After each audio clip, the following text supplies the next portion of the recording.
Imagine a demon that steals into your loneliest loneliness one day or night in a moment of deep silence. Not a demon in a bad sense, not one of fire or punishment, one that comes quietly. And it whispers one single, deeply unsettling question. This life, as you now live it and have lived it, you will have to live once more and innumerable times more. Not a better version, not a corrected one. This exact life. Every compromise you made because it seemed reasonable at the time, every morning you didn't want to wake up, every meeting that seemed like wasted time, and every choice you justified with, this is just how it is. How does this land for you right now? And I don't mean just intellectually. How does it actually land in your body? Before your mind rushes into explanations, just notice what happens in your chest, in your breathing, when you apply that question to your current life and career. And most of us, when we're really honest, we feel a quiet no, not exactly that way. And it's not a dramatic, definite no. It's more like a heavy, tired, a little bit hesitant no. And that's exactly what we're going to sit with today. I have asked myself this question over and over the last 25 years. And let me be very honest with you. I haven't always liked the answer that I got, or actually that I gave to myself. There was a period in my life, especially during my corporate career, and I would say there was nothing visibly wrong on the outside, and everything was actually functioning. But when I applied this test, this question to my work, the answer was always no. And what happens after the no is that the no is trying to justify itself. It's because I'm tired, or it's just a phase, or once I get the promotion or the better job or the pay raise, or once this project ends. And what happened was the phases ended, I got the promotions, the project ended, but the no stayed. And after a long time, I understood eventually this. The no was never a problem to be solved quickly. It was actually a question that I had been refusing to ask. And that single distinction changed everything. Now let's have a look on what Nietzsche actually meant with his eternal return, because most people misunderstand it. They think Nietzsche was talking about physics or metaphysics, that time and eventually space literally repeats in a cosmic loop. But Nietzsche didn't mean it as a postulate. He wanted to use it as a psychological instrument, as a test, a filter, or a mirror for yourself. And this mirror asks only one thing. Can you affirm this life as yours? It doesn't ask, is it pleasant? Or is it successful by other people's standards? Only, can you say yes to it? Even to the difficult parts, the detours, your dark sides, the years that didn't go according to plan. And ultimately, this is what he called amor fati, the love of fate. And that sounds easy, but it's actually one of the hardest things any human being can ever attempt. And there's also a reason why this question hits so much harder in 2026. Because right now we're facing a big disruption. AI isn't just changing jobs, it's actually reshaping what a career even means. And for many of us in our 40s and 50s, we've spent 20 or 30 years mastering something, a skill or a profession. And now suddenly, that something is becoming unrecognizable.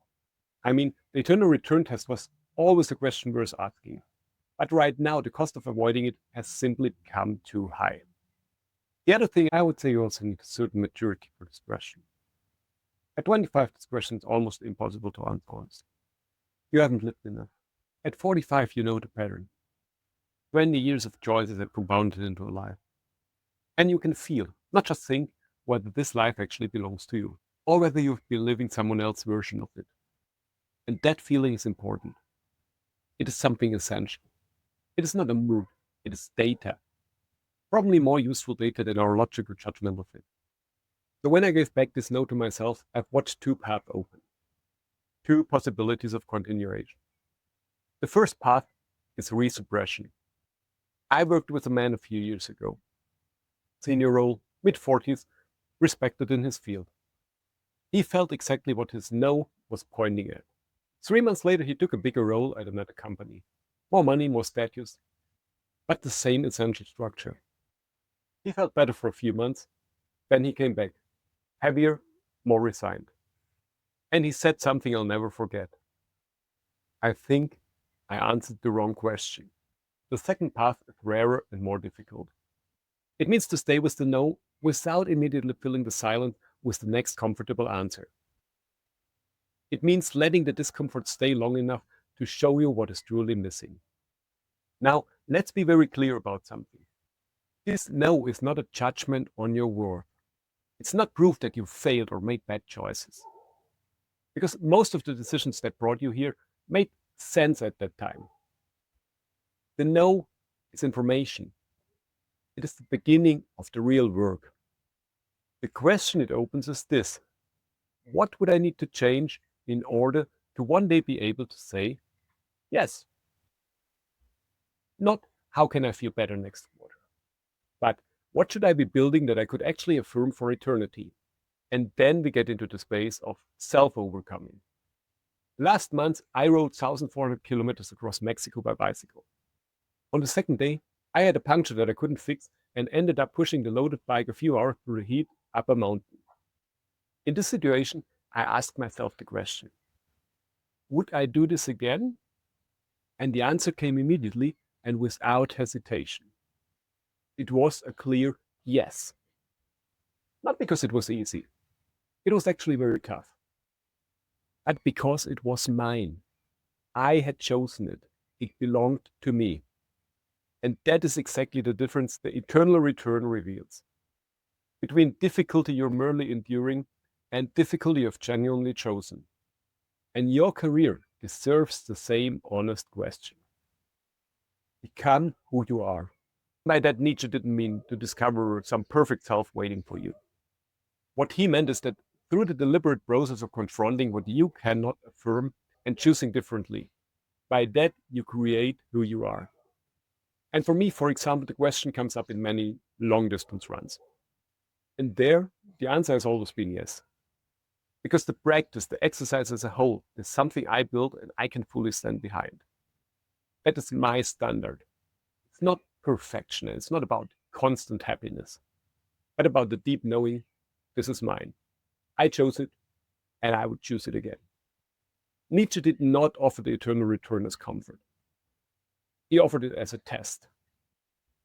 And now at midlife, the demon no longer waits for your lowest moments, or solitude, or silence to approach you. The question starts to come up every single morning, and then at night, and eventually during lunch. And in the end, it's your choice. You can avoid it and find a quick solution, a life hack, something that keeps you going till the next time. Or you face it. It won't give you easy answers. It will show you exactly where you've been avoiding the truth, where you've been tolerating something instead of affirming. And the real work, the difficult, meaningful, liberating work, begins exactly there, with the willingness to stop running from a question that has been following you for years. If this landed somewhere real in you, I would truly love to hear about it in the comments. And if you want to go deeper with this kind of work, there's the next step waiting for you in the description. Thank you for sitting with me today.